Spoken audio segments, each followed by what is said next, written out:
Voilà, alors, ce soir nous étudions la paracha de Kedoshim, ce qu'on va lire Shabbat. La paracha de Kedoshim, c'est une paracha très riche en mitzvot. Il y a une cinquantaine de mitzvot qui sont enseignées dans cette paracha. Et c'est pour ça que Moshe a réuni toute l'assemblée d'Israël pour la leur enseigner, la leur transmettre. D'accord ? Ce qui est généralement pas le cas. Généralement dans la Torah, il enseignait à Aaron enseignait aux Zekenim, etc. Et c'est ensuite que ça parvenait aux oreilles du peuple. Mais là, dans la mesure où c'est une paracha importante, où il y a pratiquement toutes sortes de mitzvot qui rentrent, si vous voulez, dans le cadre des 10 commandements. Tout ce qu'il y a dans les 10 commandements, on le retrouve pratiquement dans cette paracha de manière plus détaillée. Et donc, c'est une paracha qui a été transmise au peuple entier. Et alors, comment elle commence cette paracha, selon son titre? Donc, c'est Kedoshim. Daber el kol adad bnei Israël. Parle à toute l'assemblée des enfants d'Israël. Ve'amarta alehem, tu leur diras, Kedoshim tiyu. Soyez saints. Ki kadosh ani Hashem Elokechem, parce que je suis saint, moi, votre Dieu. Alors, il y a quelque chose qui a l'air d'être gênant dès le départ. C'est quoi? On réunit tout Israël pour leur parler de bien des lois, mais ça commence par quelque chose qui nous paraît pas concerner le peuple. Soyez saints. Ça concerne tout le monde a priori? Quand on parle de sainteté a priori, on a l'impression d'entendre de certaines personnes qui se sont élevées. C'est vraiment une élite, on va dire, qui arrive à la sainteté. Qui peut devenir saint? On ne se considère pas comme des personnes saintes. On dit d'un grand rave, c'est un homme kadosh, un homme saint. Oui. Les havdil chez les chrétiens, le saint homme, c'est... Non, mais il voulait sûrement dire pour tout le monde... Alors, est-ce que c'est quelque chose qui est valable pour tout le monde? Soyez tous saints. Il voulait mettre tout le monde dans le même stade. Alors, donc ça paraît a priori pas logique, a priori selon notre façon de comprendre ce que c'est que la sainteté. Mais si on explique ce que c'est que la sainteté, on va comprendre qu'effectivement ça concerne tout le monde. Tout le monde tous les béné Israël. En quoi ça nous concerne tous d'être des gens saints? Est-ce que nous, on a cette vocation à être des gens saints? Plus possible. Ouais. Alors voilà. Alors c'est quoi la sainteté? C'est quoi la sainteté? Rachid l'explique. Oui, mais qu'est-ce qu'il faut faire pour être saint? Voilà. Alors évidemment, pratiquer les mitzvot. D'accord? Mais on ne ressent pas tellement que quand on pratique les mitzvot, alors on approche de la sainteté. On a l'impression qu'on approche de la tzidkout. Quand on fait les mitzvot, eh bien, on est tzaddik, on fait ce qu'il faut. On fait tout faux. Vous êtes d'accord ou pas? Oui. Quand on fait les mitzvot, alors on a accompli ce qu'il fallait. On n'est pas des saints pour autant, a priori. On dit, c'est quoi être saint? C'est quoi être saint? C'est aller au-delà de ce que la Torah nous demande. C'est-à-dire que si la Torah te demande de ne pas transgresser certaines choses, en ne transgressant pas ces choses-là, j'arriverai pas pour autant à devenir saint. Par contre, si je vais au-delà de ce qu'on m'a interdit, à ce moment-là, je peux rentrer dans ce critère d'être saint. Oui, c'est-à-dire, il faut chercher à... c'est-à-dire, faire ce qu'il faut, a priori, c'est normal. Il n'y a rien d'extraordinaire à faire à faire la Torah, c'est-à-dire à respecter les mitzvot et à ne pas transgresser ce que Akadosh Baruch Hu nous demande de ne pas transgresser. Mais si on va au-delà, alors on peut arriver à la sainteté. Oui. On sait quand on va au-delà. On va donner des exemples. Alors, la paracha de la semaine dernière, pour revenir à cet exemple-là, c'est la paracha qui est dite le jour de Yom Kippour. Et dans les sujets de Yom Kippour, à part les sacrifices et les cérémonies qu'il fallait faire au temple, il y a aussi les interdits des relations avec les femmes permises ou les femmes interdites. Oui, quelles sont les femmes qui nous sont permises ou celles qui nous sont interdites.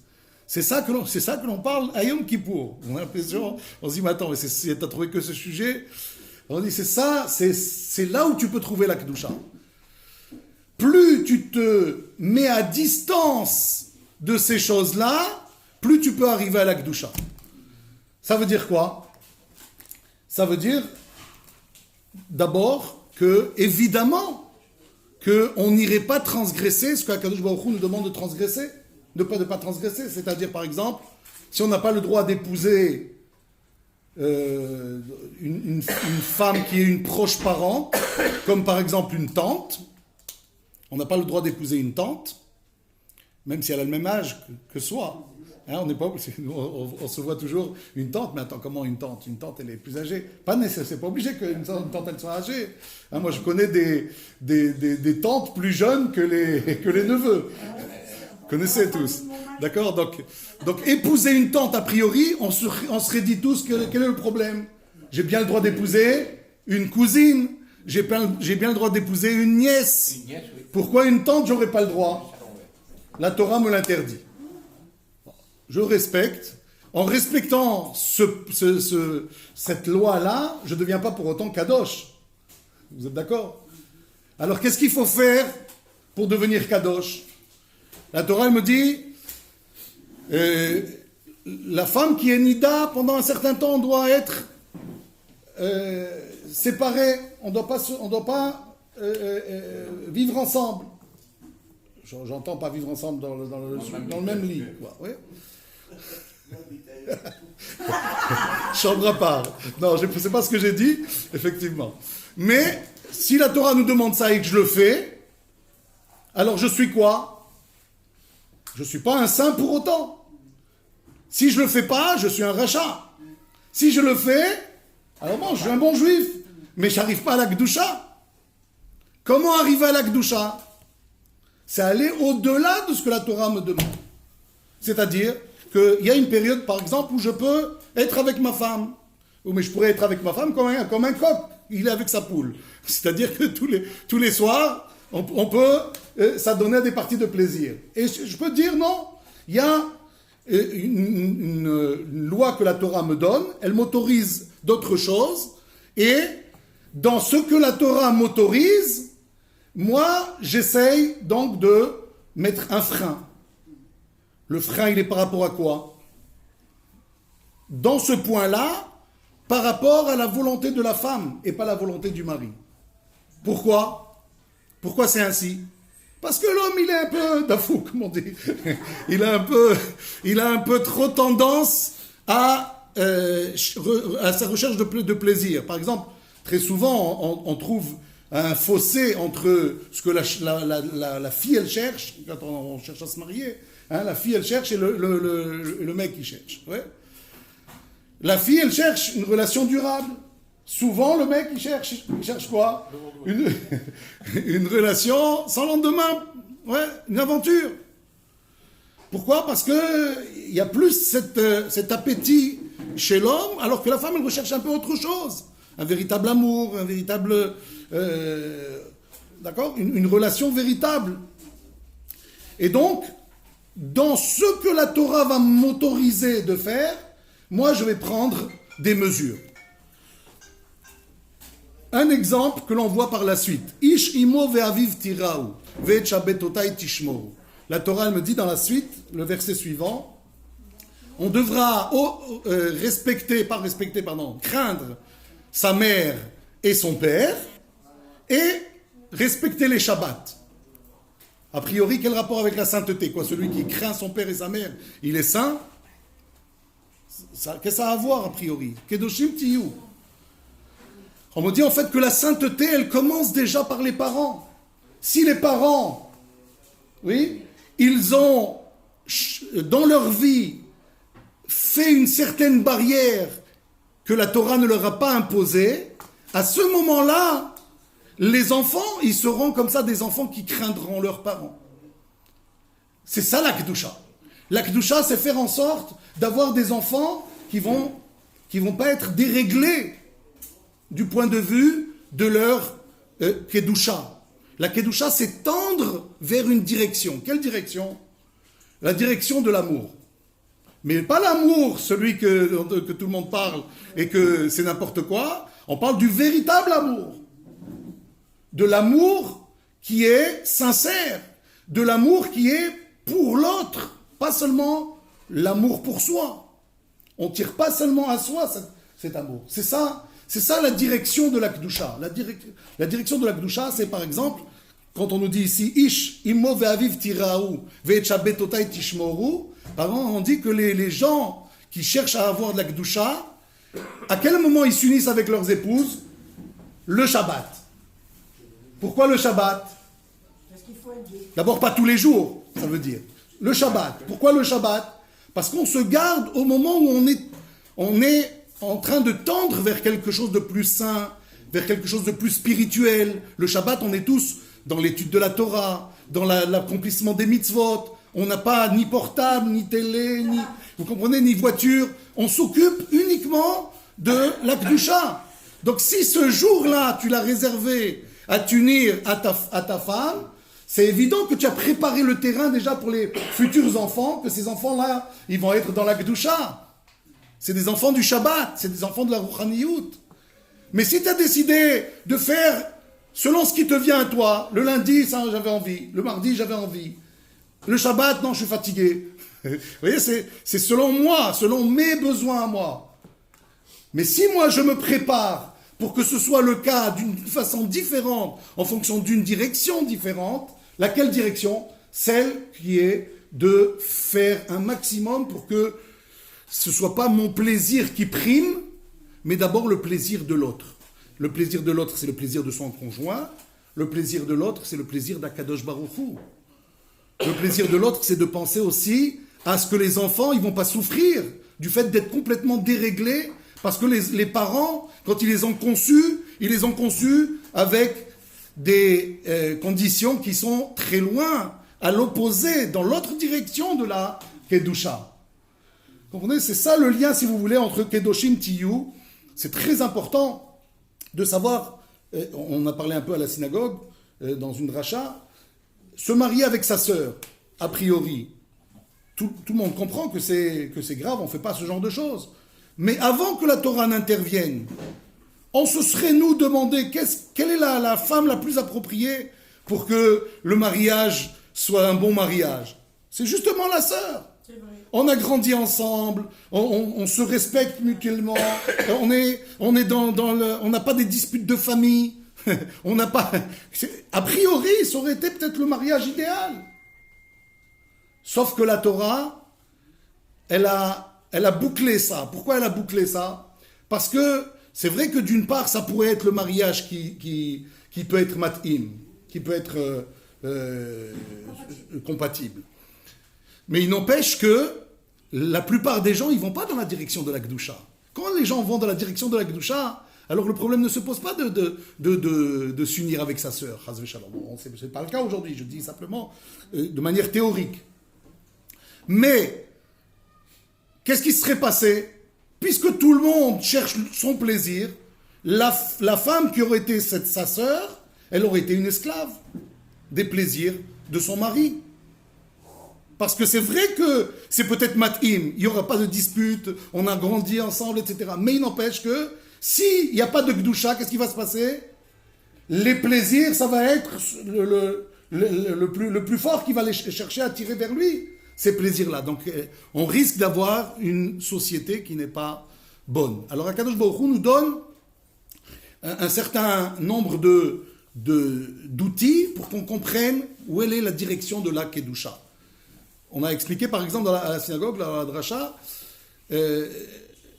si on voit, par exemple, un mariage qui est interdit par la Torah, qui a réussi de manière la plus extraordinaire qui soit, c'est lequel? Un homme avec sa tante. La Torah interdit. Pourtant, on voit dans la Torah un cas comme ça, où c'est un mariage hyper réussi. Le père de Moshe qui a épousé sa tante.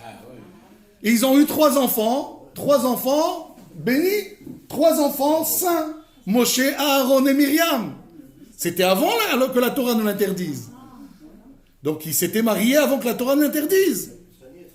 Mais il n'empêche que c'est parce que Amram, il était dans cet esprit de Kedusha qu'ils sont arrivés à ce résultat.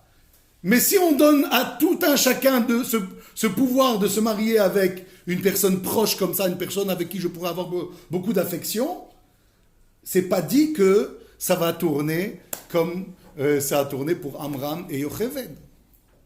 Comprenez? Donc c'est ça qu'il faut bien comprendre, que la Torah, elle a donné une loi, mais cette loi-là, c'est simplement pour la plupart des gens qui, eux, ne vont pas vers la direction de la Kedusha. Et pourquoi c'est si important que ça d'aller dans la direction de la Kedusha? Le texte, il dit Kedoshim tiyu, soyez saints. Ah bon, ça nous concerne, mais en quoi ça nous concerne d'être saints? Si on fait déjà les choses qu'il faut, ben c'est déjà pas mal. Tu me demandes, non, soyez saints. Il faut faire un peu plus. Ah bon, mais pourquoi tu me demandes plus? Quelle est la raison pourquoi tu me demandes plus? Réponse, Ki kadosh ani Hashem. Parce que moi, je suis saint. Et alors? Dieu, il est saint. Et alors? Nous, on a une part de Dieu. La Neshama, c'est Chelek Eloah Mimal. C'est une part, une étincelle de Dieu, notre Neshama. Et donc, il dit, essayez de faire en sorte que cette union, elle soit bonne. Que la direction, elle soit vers cette union entre nous et Akadosh Baruch Hu. Quand on reçoit la Torah, c'est un peu ce que l'on est dans la période où on est, c'est se marier avec Akadosh Baruch Hu. Le don de la Torah, c'est comme un mariage avec Akadosh Baruch Hu. Pourquoi? Parce que c'est grâce à la Torah qu'on apprend la direction de la Kedusha. Et qui apprend la direction de la Kedusha? Il apprend le véritable amour. Et c'est ça que l'on construit justement dans la période du Romer. Le Romer, c'est une période très importante. On dit qu'elle est considérée un peu comme un Chol HaMoed. Depuis Pessah jusqu'à Shavuot, c'est des jours tellement importants qu'ils sont comparés à des jours de demi-fête. Pourquoi? Parce que c'est pendant cette période-là qu'on cherche à prendre la bonne direction, la direction de la Kedusha, pour arriver le jour de Matan Torah et d'avoir compris comment on s'unit à Akadosh Baruch Hu. Comment on demande à Akadosh Baruch Hu de ne faire qu'un seul être. À travers quoi? À travers la Torah. On dit Torah, Israël, Vekucha Brichu Chadu. La Torah, Israël et Dieu, c'est un seul et même être. C'est une seule et même chose. Et donc, à Matan Torah, on peut avoir cette union. Comment on fait? Ça se construit. Il y a 49 jours qui nous séparent, de Pessah à Shavuot. Ces 49 jours, on les construit avec du Pirkei Avot, avec une paracha comme celle de Kedoshim qui nous donne les outils, comment on arrive à la Kedusha. Et donc, ça revient à quoi? Comme un tuteur pour le juif. Le Homer, c'est comme un tuteur. Vous savez, c'est quoi un tuteur? C'est la tige qui permet à la plante de pousser droit. Ouais, c'est comme ça que l'on pousse droit. Après Pessah, on a eu notre liberté. Après, on peut pousser à droite, on peut pousser à gauche, on peut pousser n'importe comment. La Torah nous dit, tu veux bien pousser? Ce qu'il faut faire, il faut avoir un bon tuteur. Le tuteur, c'est la période du Homer, où on respecte son prochain. Parce que justement, c'est pendant cette période-là que les élèves de Rabbi Akiva sont morts. On dit pourquoi ils sont morts? Parce qu'ils n'ont pas su donner le respect l'un à l'autre. C'est pas qu'ils se sont manqués de respect. Ils ne se sont pas donné le respect qu'il fallait donner. Et alors, pourquoi ils sont morts pendant cette période? Ils auraient pu mourir dans une autre période. C'est tout le temps qu'ils ne donnaient pas ce respect. Pourquoi ils sont morts dans cette période? Parce que c'est dans cette période qu'on doit tout faire pour arriver à l'Akdoucha. Et l'Akdoucha s'acquiert quand on est dans un kahal, comme ici il est dit, Daber el kol adat bnei Israël. Il faut parler à tout le peuple. Parce que tout le peuple est concerné par ce tuteur qui va nous élever correctement et va nous amener à Shavuot. Et donc on a tous besoin de s'élever correctement. On a besoin de trouver les outils pour cela.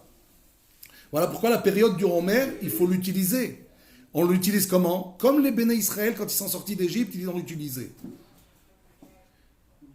Ils savaient qu'ils sortaient d'Égypte pour aller recevoir la Torah. Et ils disaient, aujourd'hui 1 jour, 2 jours, 3 jours, et ils comptaient jusqu'à, ils savaient au bout du 50e jour, ils allaient recevoir la Torah.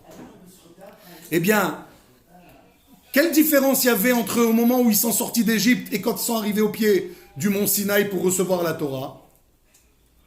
Quand ils sont sortis d'Égypte, c'était chacun pour soi. Ils étaient tous en Ovdei Avodah Zara.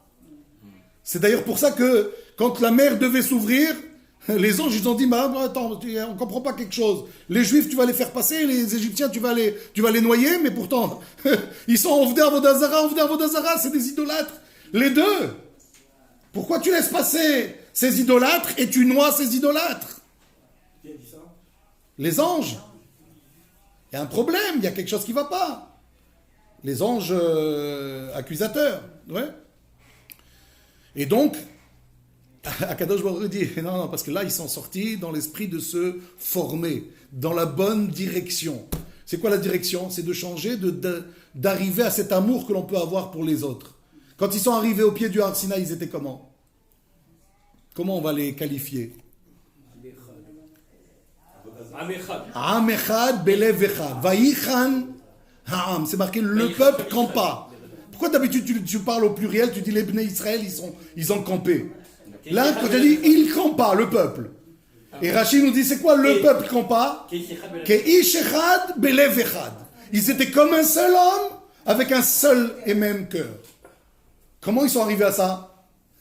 49. Ils ont fait les Shivra Shavuot, les 7 semaines, oui, en comptant chaque jour et en développant cet amour que l'on doit avoir pour autrui.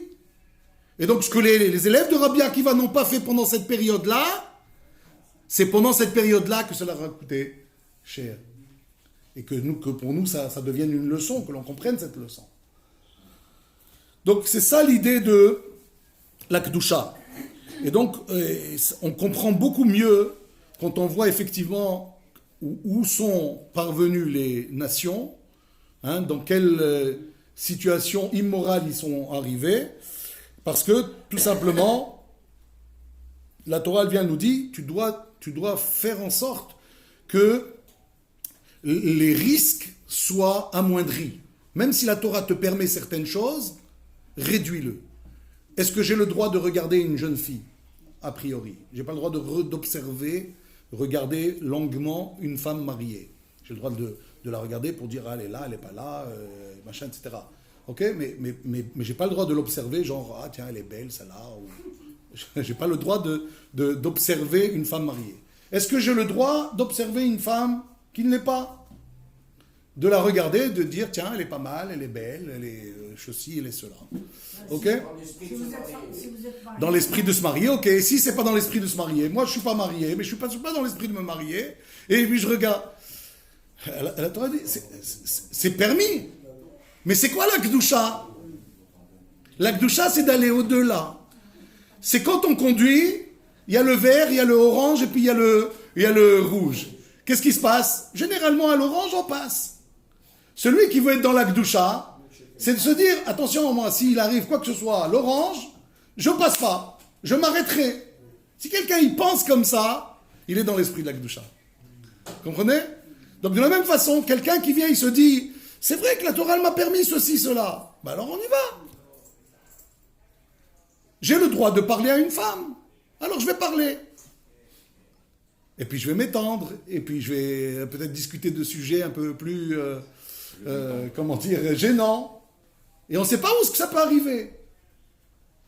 Et il suffit de laisser une porte ouverte au Yetzer Hara pour qu'il nous amène droit là où il ne faut pas. Puisqu'on sait bien que, malheureusement, par exemple, les liens affectueux, embrasser, enlacer, caresser, oui, a priori, ça devrait être réservé, ça n'est réservé a priori entre parents et enfants. Ah oui, mais moi, j'ai pas d'idée, tordue. Alors pourquoi je pourrais pas embrasser ma voisine ou ma cousine? Ben oui, mais toi, tu le dis. Le problème, c'est que on voit très bien dans les relations d'une manière générale qu'il y a beaucoup de déceptions amoureuses. Pourquoi? Ah, parce que moi, j'étais sur une relation durable et toi, tu étais parti pour une aventure. Ah, qu'est-ce qui s'est passé?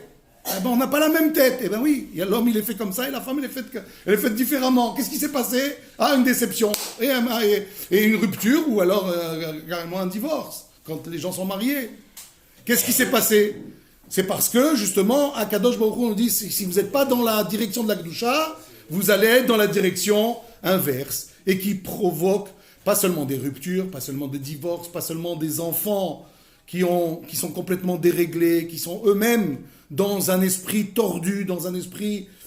comme j'ai vu mon père, ben je continue moi aussi, ou je veux surtout pas être comme mon père, mais alors il va aller à un autre extrême, qui peut être tout aussi dangereux. Vous comprenez? Donc c'est sûr que la Torah nous demande comme il y a pas mal de fous, de faire des garde-fous, d'installer des garde-fous. Hein? Et dans ce domaine-là, c'est ça la Kedusha. La Kedusha, on le trouve essentiellement dans la résistance à la débauche, dans la résistance à tout ce que la Torah m'a interdit, et elle me fait comprendre que dans ces domaines-là, il y a de quoi prendre aussi une marge au-delà de ce que la Torah m'a permis. Tout ça pour arriver au véritable amour, au respect, au profond respect d'autrui. Parce que les gens disent « oui, je t'aime ». Mais ce que l'on ne sait pas, c'est ce qu'il a dans la tête. Son intention. Est-ce que c'est vraiment « je t'aime » ou c'est « je cherche à avoir le maximum de plaisir pour moi ». Voilà pourquoi quand on arrive à Ish Imo Ve'aviv Tiraou, les parents ont une grande part de responsabilité sur cette Kedusha. Et cette Kedusha, on a dit, ça se fait en pratiquant les mitzvot. C'est évident que si quelqu'un n'a pas le cadre des mitzvot, c'est pas qu'il est loin de la Kedusha, c'est qu'il est dans la Tum'a. Vous comprenez? Quand quelqu'un il fait les mitzvot, il n'est pas dans la Tum'a. Maintenant, il faut qu'il cherche à aller vers la Kedusha. Et si on veut que nos enfants y soient dans la Kedusha, alors c'est à nous de commencer à l'être. Et une des choses importantes, c'est le Shabbat. Le Shabbat, c'est 24 heures qui nous donnent beaucoup de kochot pour pouvoir se lancer dans cette Kedusha à imprimer chez les enfants. Autre sujet de notre paracha, c'est quand la Torah elle me dit lorsque tu récoltes, quand tu feras les récoltes de ton champ, tu devras laisser une partie pour les pauvres. Il y a différentes choses que l'on laisse aux pauvres, comme par exemple, on doit laisser un coin du champ que les pauvres peuvent aller librement et se servir. On doit, par exemple, quand il y a des épis qui tombent au moment où on a fait la coupe, eh bien, ça, c'est à laisser aux pauvres. Si on a commencé à mettre en gerbe et qu'il y a une gerbe qu'on a dans l'avancée de l'agriculteur, je l'ai oubliée à l'arrière, je dois la laisser. Pareil quand il s'agit de kerem c'est un vignoble.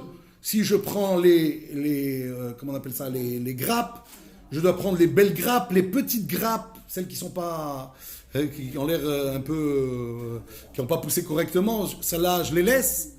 Quand le pauvre y passera, il les récupérera. Quand j'ai fait tomber des grains, les grains c'est pour les pauvres. Je ne dois pas dire ah non, hop, je les prends et je les récupère, etc. Donc il y a un certain nombre de choses que la Torah me dit. Voilà comment il faut faire pour laisser une part aux pauvres. Quel rapport avec la Kedusha? Réponse. C'est ça la Kedusha, c'est penser à autrui. C'est pas penser à soi. C'est lorsque le riche il doit récolter, il doit se dire, mais il y a une part qui n'est pas à moi. Je peux arriver à ce que va dire la Torah un peu plus loin, au vol. Quel vol? Monsieur de mon champ. Ah oui, mais si tu prends la grappe qu'il fallait laisser, ça s'appelle du vol. Pourquoi? Parce que la Torah te dit, tu le laisses aux pauvres. Comment toi tu l'as récupéré? Ah oui, non, mais c'est pas un vol, parce que je suis dans mon champ. Et ça s'appelle pas un vol. Eh bien, détrompe-toi. Il y a le vol manifeste, il y a le vol que tout le monde connaît. C'est même pas à la limite de ça que la Torah voudrait nous parler, parce que les Juifs, a priori, ne sont pas dans ça. Mais si on arrive dans des situations où c'est un peu ambigu, c'est en même temps mon champ, mais en même temps, lorsque je ne l'aurais pas laissé, c'est du vol. Eh oui, c'est tromper ce que la Torah me dit de laisser à l'autre. Aujourd'hui, c'est respecté ça, les champs? Parce qu'aujourd'hui, les champs, les terrains agricoles, Si les agriculteurs sont religieux, oui. Il y a des agriculteurs religieux qui, a priori, laissent ça. Mais qui va venir ramasser? Ils ont des familles, apparemment, ils laissent. Ils ramassent pour les familles, alors? Ou ils ramassent pour les familles, ou il y a un certain nombre de choses qu'ils font. Ou alors, quand ils font le maaser, quand ils font le... Ils le donnent, il y a des choses qu'ils donnent, il y a des choses qu'on ne peut pas donner, parce que ça, à l'époque et aujourd'hui, c'est un peu différent. Mais en tout cas, il y a cet état d'esprit, il y a aussi, avec l'argent, ce que l'on récolte, on peut récolter et avoir de la vente une somme d'argent que l'on va donner une partie aux pauvres. Cette partie aux pauvres, si je ne l'ai pas donnée, moi aussi je peux être considéré comme avoir volé ce qui appartient aux pauvres. Même le pauvre, il peut voler. Voilà pourquoi à la suite, la Torah elle va dire « Lotignovu », un verset un peu plus loin, dans la paracha de Kedoshim. La Torah me dit « Lotignovu », ne volez pas. Question. D'abord, tu me l'as déjà dit. Où tu me l'as déjà dit? Dans le Tignov. Lotignov, dans les 10 commandements. Dans la paracha de Yitro, on a déjà passé ça. La Torah m'a dit Lotignov. Pourquoi tu me répètes Lotignovu? Première question. Deuxième question. Pourquoi tu as décidé de passer au mode pluriel? Dans les 10 commandements, tu me dis Lotignov, tu ne voleras pas. Et là, tu es passé à Lotignovu. Pourquoi tu es passé au pluriel? Et après quel sujet tu as dit Lotignovu? Après le sujet où on a dit il faut donner aux pauvres. Pourquoi? Parce que les deux, le riche comme le pauvre, peuvent être des voleurs. Comment? Le riche, on a compris. Si le riche, il prend la part du pauvre, au moment où il récolte, là, ça peut être du vol, que la Torah considère comme du vol. Même si ça ne lui paraît pas à lui, le propriétaire. Mais même comment on appelle ça, le pauvre, il sait qu'il a une partie du coin et il vient et il prend aussi à côté. Imaginez que le pauvre fasse ça aussi. Il peut tomber dans ce riche. Mais de toute façon, tu as vu tout ce qu'il a, il a tellement de champs, une grappe de plus, une grappe de moins. Et non, tu touches pas, Yahweh, tu touches pas. C'est grave. Lotignovu, la Torah dit au pluriel ici. Pourquoi ici, au pluriel? Parce que la Torah dit, attention, le riche comme le pauvre, ils peuvent être des voleurs. C'est pas parce que tu es pauvre que tu as le droit à voler. C'est pas parce que le riche, il a, que le vol devient permis. Et c'est malheureusement le Yetzer Hara qui nous fait tomber dans ce genre de faute. Il nous dit, mais attends, mais t'as une bonne raison, toi, pourquoi tu dois voler? Mais le pauvre doit s'acquitter aussi du maaser ou pas? Aussi, il y a une partie que lui aussi doit donner, bien sûr. Même le pauvre, il a un devoir d'aider autrui. Et il y a des plus pauvres que lui. Donc effectivement, oui, c'est le cas.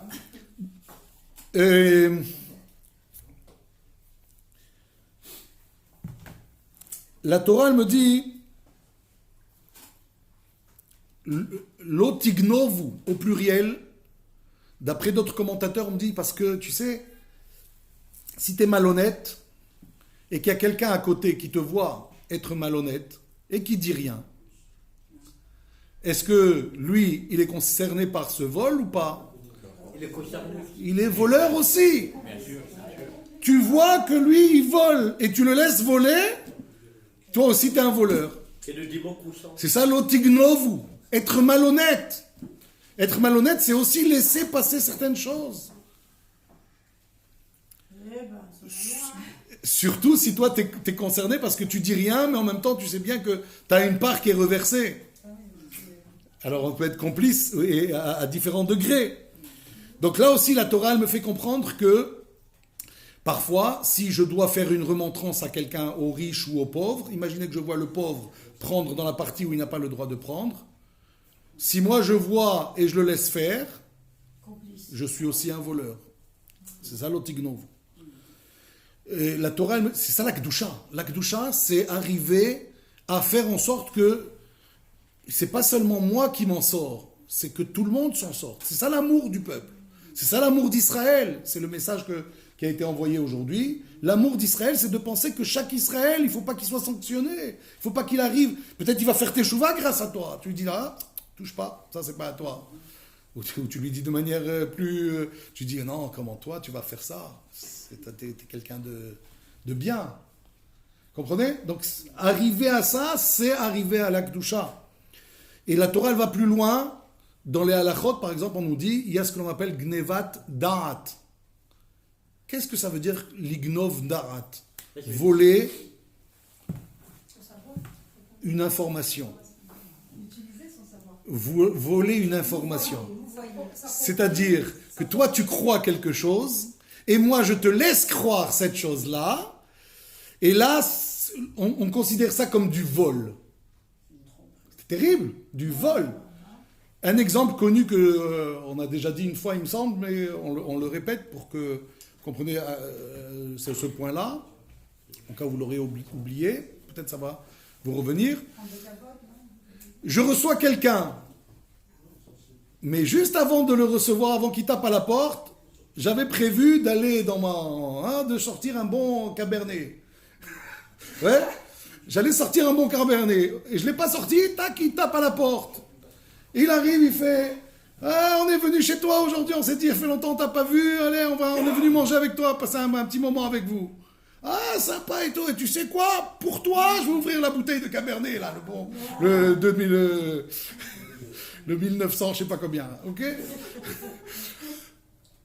C'est quoi ça? Le gars, il allait le boire. Mais tu veux quoi? T'attirer sa sympathie.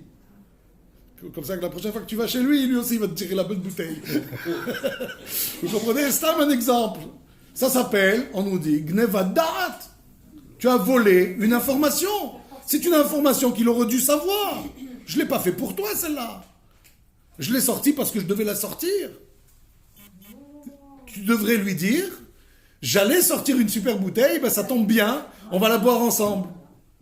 C'est ce qu'il faut lui dire. Tu n'as pas le droit de lui cacher ça. Ou alors, des fois, on appelle quelqu'un, on lui dit « Ah, j'ai pas pu venir. » Et l'autre, de toute façon, il n'allait pas être là, il n'allait pas être au rendez-vous. Et alors on lui dit « Ah ouais, mais c'est dommage, ouais, mais t'aurais pu être là, etc. » Alors que moi-même, j'aurais pas été au rendez-vous. Je devrais lui dire « Tu sais quoi, c'était bien tombé, Bassor, parce que moi aussi, j'ai eu un empêchement. » Vous comprenez? Ça, c'est être honnête. C'est ne pas voler l'information auquel il a le droit. Lui, il est gêné maintenant. Lui, il sent qu'il t'est redevable. Il t'a fait une crasse. Il t'a posé un lapin. Et toi, en lui disant, non, c'est pas grave, au contraire, c'est bien tombé, tu vas lui redonner un peu de joie, un peu de satisfaction. C'est prêter au mensonge en plus. Voilà, Voilà, exactement. Donc c'est pour ça que la Torah, elle me dit, regardez, d'où on sait tout ça? A priori, j'aurais dit, bon, la Torah, les Hachamim, ils exagèrent, parce que c'est les Hachamim qui me disent ça. La Torah, elle n'a pas dit ça, elle a dit, l'otignovu, tu ne voleras pas. Toi, t'es arrivé, tu me dis, ah oui, voler une idée, une information, c'est du vol. Alors, t'exagères. On dit, non, tu sais d'où je sais ça? C'est du pasouk. Regardez comment il est construit, le pasouk. L'otignovu, velotechachashu, veloteshakeru, ishba amito. Pourquoi tu m'as mis tout dans le même sac? Parce que mentir, c'est voler. Voilà pourquoi je t'ai mis ça dans le même sac. Que tu comprends que l'otignovu veloteshakeru, c'est pareil. Il y a des mensonges qui ne prêtent pas tellement à conséquence. Mais il y a des mensonges que le bonhomme, il a toujours sa racera, lui. Et tu ne lui as pas enlevé en lui donnant la bonne information. Ça s'appelle gnevat da'at. C'est grave, oui. Le jour où on devra donner des comptes, on rendra des comptes sur ce point-là. Sauf si on a fait teshuva. Et on continue. Après, donc c'est marqué Lo tignovu velo techachashu velo teshakeru ish ba'amito. Qu'est-ce qui se passe quand on commence à voler, quand on commence à être malhonnête? C'est aussi le sens de ce verset qui a mis tout dans le même sac. C'est que une avera en entraîne une autre. Une fois que tu as commencé à mentir, une fois que tu as commencé à être malhonnête, après ça te poursuit. Tu es obligé de continuer. Et alors qu'est-ce qui va se passer? Tu vas dire, tu m'as volé, tu as été malhonnête. Non, je te jure sur la Torah. Comprenez? Pourquoi je jure sur la Torah? Parce que maintenant il m'en veut. Et moi, c'est vrai que je l'ai volé, mais je vais lui dire je l'ai volé, il va m'en vouloir toute ma vie. Je préfère lui dire sur la Torah. Je lui dis, c'est une parole. Aïwa, t'as juré sur la Torah. Et imagine, tu dis, je te crois pas, viens avec moi au tribunal, maintenant tu vas jurer au tribunal. Et tu vas jurer avec le nom de Dieu. Le mec maintenant, il peut plus faire marche arrière. Vous vous rendez compte? Il se dit maintenant que je vais lui dire j'ai menti, j'ai volé, j'ai menti, chled. Alors il va jurer peut-être sur le nom de Dieu. Bishmi, ouais. Jusque ce point, on est capable d'aller? Ouais, c'est ça. Go, avera, go, retavera. Une petite faute qui vole un œuf, tout à l'heure quelqu'un disait, qui vole un œuf, vole un bœuf, ouais, qui fait une petite malhonnêteté, finit par une grosse malhonnêteté.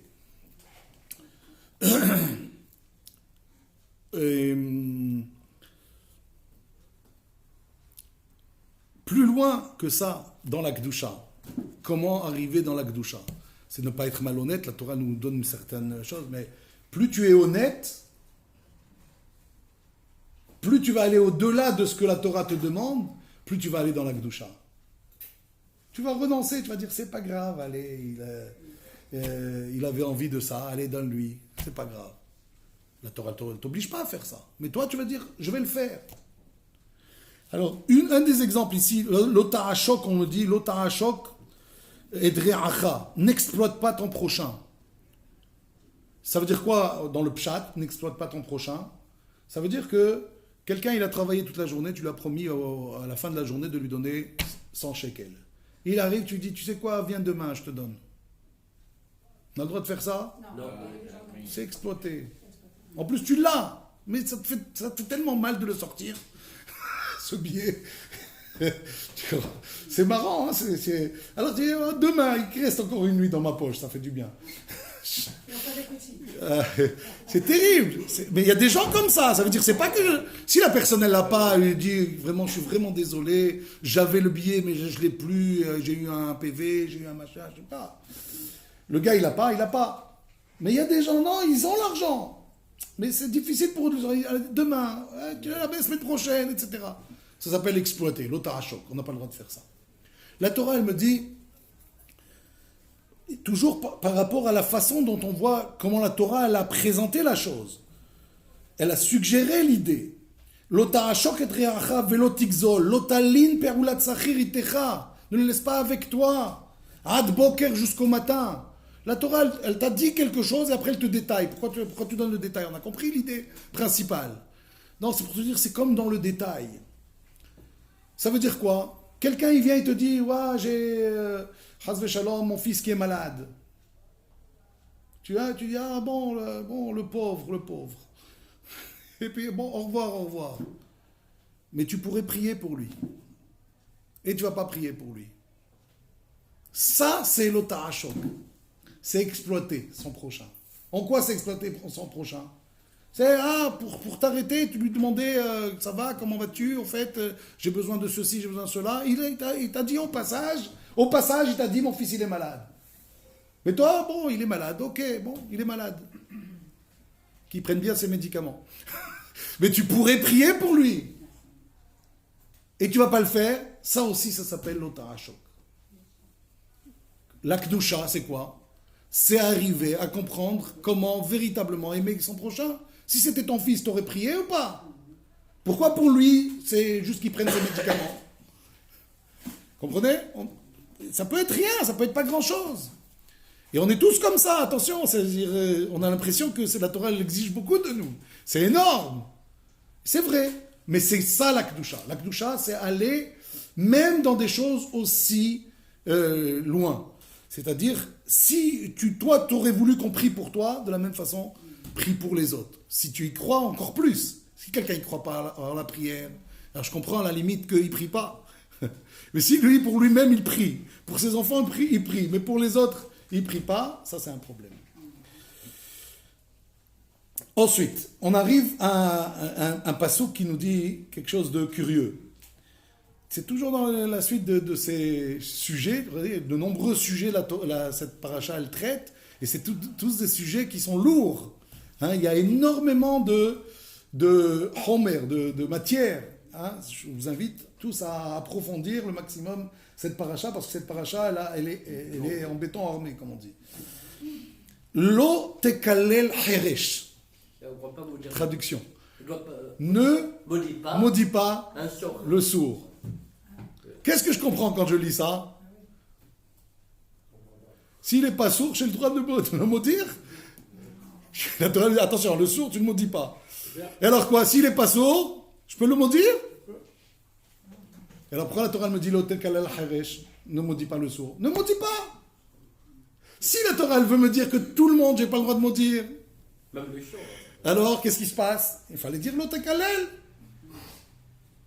Elle me dit non, le sourd. Pourquoi? Et dans la suite, on va me dire Velifner iver lotiten mirchol. Et devant l'aveugle, tu ne mettras pas d'embûche, d'obstacle. Ah bon, on est arrivé à ce point, nous les juifs. Quand on voit un aveugle, on dit tiens, je vais te mettre le pied, il va tomber. C'est chlet. Si la Torah me demande ça, c'est chlet. Vous êtes d'accord? Et la Torah, elle complète en disant Veyareta me Elohecha. Et tu craindras ton Dieu. Ani Hachem, c'est moi Dieu. Pourquoi la Torah elle me rajoute ça? C'est tellement évident. Attends, qui c'est qui va faire ça? Un sourd, Mishkin, je vais le maudire. Un aveugle, je vais lui mettre le pied pour qu'il tombe. Je vais l'aider à traverser la rue. Alors maintenant, il faut comprendre. L'ot kalel heresh, ça veut dire quoi? D'abord, la Torah, elle ne m'a pas dit que l'ot kalel heresh. Elle m'a dit à un autre endroit, Nasi be'amecha lo ta'or. Le chef suprême d'Israël ne le maudit pas. Donc là, qu'est-ce que je fais quand j'étudie? Je me dis, tiens, la Torah elle m'a dit une fois le chef suprême et une fois le sourd. Elle aurait pu dire une seule fois l'otekalel, et je comprends que c'est tout le monde. Et on comprend bien que la Torah elle interdit pour tous qu'on dise qui que ce soit. Alors pourquoi la Torah elle a choisi juste ces deux exemples-là? C'est les extrêmes. Les deux extrêmes. En quoi ils sont extrêmes? Ils sont extrêmes et en même temps, ça peut être courant dans l'état d'esprit des gens. Pourquoi je vais maudire ce chef suprême? Est-ce que c'est comme ça qu'il se passe c'est dans la société? On n'est pas content, on insulte Macron. Vous comprenez? On insulte Bibi, pour dire ici en Israël. Non, parce que Macron, il a plus d'insultes, j'ai choisi au départ Macron. Mais pourquoi c'est comme ça? On ne supporte pas, alors on exprime. Qui crève, qui meurt, puis tout ce qu'on veut, ok? On va le maudire. La Torah me dit, t'as pas le droit. Même Macron n'a pas le droit. Non, j'ai pas dit ça, mais j'ai pas dit ça, mais je pense que effectivement, ce serait le cas même dans une société non juive. Là, on parle de la société juive. Donc c'est pour ça que j'ai dit, pour l'instant, on ne parle pas de ça. Mais c'est sûr que si la morale, elle voudrait que ça n'existe pas, ce genre de choses. Pourquoi tu le maudis? C'est toi qui as voté pour lui. Ou alors, mais si c'est un roi, tu sais qui tu es, tu sais qui tu as, tu sais pas qui tu auras.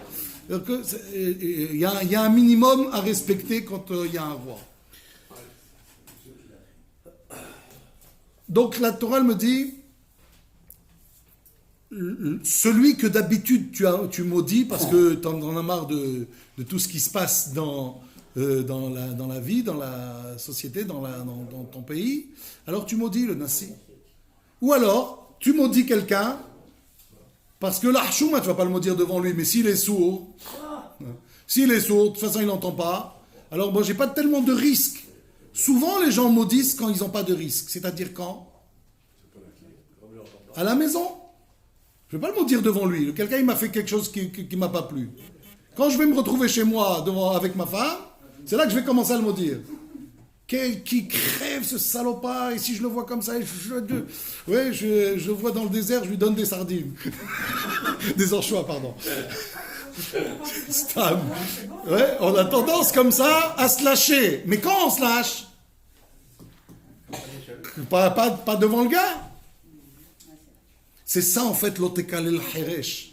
L'otekalel heresh, la Torah n'a pas seulement voulu me dire ne maudis pas le sourd. C'est évident a priori, le sourd, ça sert à rien d'abord que je le maudisse. Il n'entend pas. Si le but c'est quoi? C'est de lui faire de la peine, ça marche pas. Il n'entend pas le pauvre. D'accord? Donc l'idée que veut véhiculer ici la Torah, elle veut te dire attention, ne te lâche pas quand tu es seul. C'est valable pour tout le monde, tu as le droit de maudire personne. Plus que ça, la Torah me dit, même te maudire toi-même, tu n'as pas le droit. D'après le Zohar, quelqu'un qui se maudit, il a l'impression, il fait le malin comme ça, il dit ouais, que je crève, et que devant les gens, il adore faire croire que Keilou, il se maudit. D'accord? Parce que c'est comme ça que ça se passe généralement. Mais quand on est tout seul à la maison, on ne se maudit pas généralement. On se maudit pour faire le beau. Alors, on reste toujours calme, si j'ai bien compris. Oui, bien sûr. Entre autres. Mais effectivement, souvent les gens se maudissent eux-mêmes, mais c'est grave. Ce qu'ils ne se rendent pas compte, c'est que peut-être, effectivement, ce qu'il a dit, ce qu'il a sorti de sa bouche, d'après le Zohar HaKadosh, c'est quelque chose qui peut lui arriver, mais lui, il n'y pense pas. Il se dit, ah, j'ai dit des mots comme ça, ça va m'arriver, ça. Il est maudit en plus, celui-là. Celui qui maudit en Israël, il est maudit. Et exactement. Et comment tu maudis alors que tu es une chelek Elohim mimal? Tu maudis une part de Dieu. Donc même se maudire soi-même, c'est grave. À plus forte raison, quelqu'un d'autre. D'où on sait cette idée-là que je vous ai dit? Heresh, c'est Rachet Tevot, Haïm Ra'im Shelcha.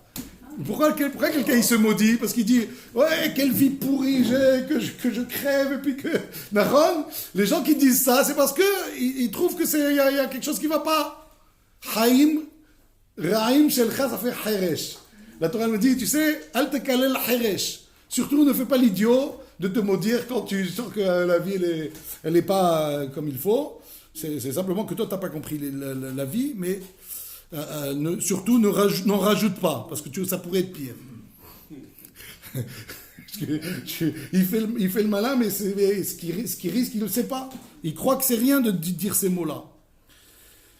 Et aussi, ce que la Torah, elle veut, le point sur lequel elle veut insister, c'est de dire,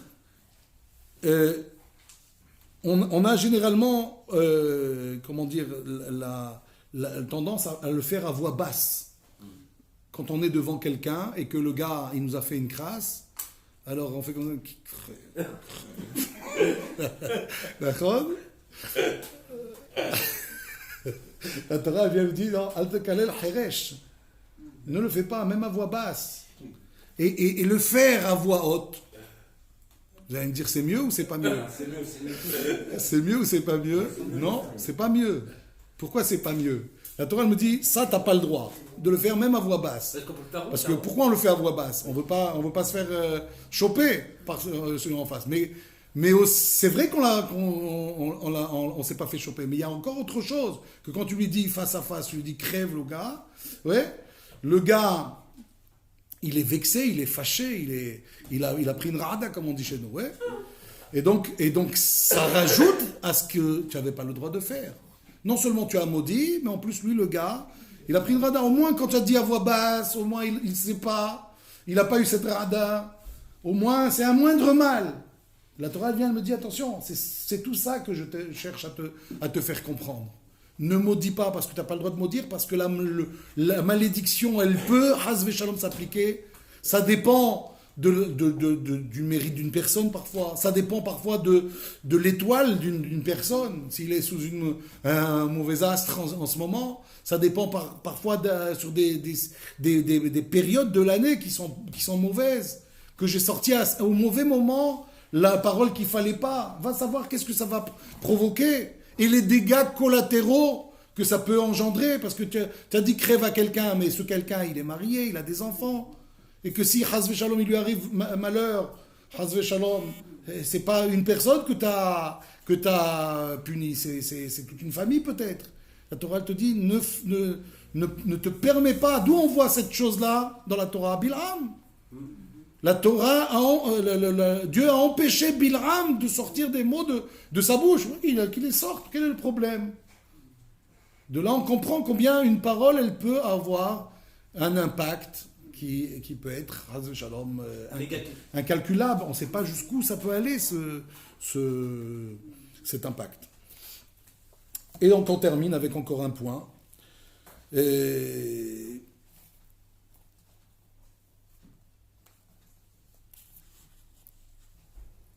L'ifne hiver l'otiten mirchol. Ah, il y a un exemple par rapport à ce cas, l'ifne hiver. Prenons le cas par exemple d'un diabétique. On sait que les diabétiques, la personne ne peut pas donner du sucre à manger. Ça, c'est un parti du. Quelqu'un, il aime boire et que la boisson ne lui va pas, par exemple. Aussi, il ne faut pas lui donner. Tu lui donnes, c'est l'ifne hiver. Lui, le gars, il est comme aveugle. Il est aveuglé par son envie. Tu lui donnes, c'est pas bon. Il a envie de drogue, tu lui donnes, c'est pas bon. C'est ça aussi, l'ifne hiver, mais pas seulement ça. Parce que la Torah, la façon dont elle me l'a présenté, j'entends encore d'autres idées. Par exemple, on a expliqué tout à l'heure que priver le salarié de son salaire le soir même, c'est quelque chose de grave. Ça aussi, ça s'appelle l'otiten mirchol. Pourquoi? Et pourquoi c'est lié avec l'otekalel heresh? Ne maudis pas. Parce que quand toi, patron, tu as décidé de le faire poireauter, ce gars-là, avant de lui donner son salaire, qu'est-ce que tu risques de faire? L'ifne hiver, l'otiten mirchol. L'aveugle ici, c'est celui-là qui va peut-être, quand il va rentrer chez lui, sa femme, elle va lui demander à manger, il va lui dire, il m'a pas payé, qu'il crève ce patron. C'est peut-être à cause de toi qu'il a dit ça. C'est ça l'ifne hiver, l'otiten mirchol. Tu lui as tendu un piège. L'obstacle que tu lui as mis à ce gars-là qui a tendance à le faire, il va le faire. Ne le fais pas. Donne-lui son salaire. Voilà pourquoi c'est lié, ces deux sujets.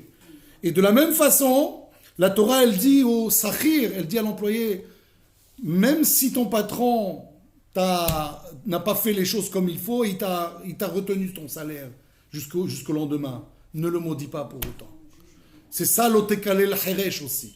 Comprenez pourquoi l'otekalel, c'est avec aussi l'idée, c'est comme ça que dit le Al-Sheikh HaKadosh. Sur ce point-là, on termine Be'ezrat Hashem, et dire aussi que il y a beaucoup d'autres idées sur l'ifne hiver l'otiten mirchol.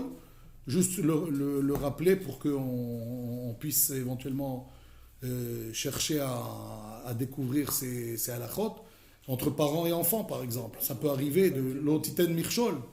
Hein, si on sait que, par exemple, un enfant qui est grand, si Hazve Shalom, on lui met une claque, et qu'à la suite de cette claque, il va insulter le père, ou il va frapper le père il est responsable pas seulement de l'inconduite de l'enfant, mais au fait qu'il lui a mis un mirchol.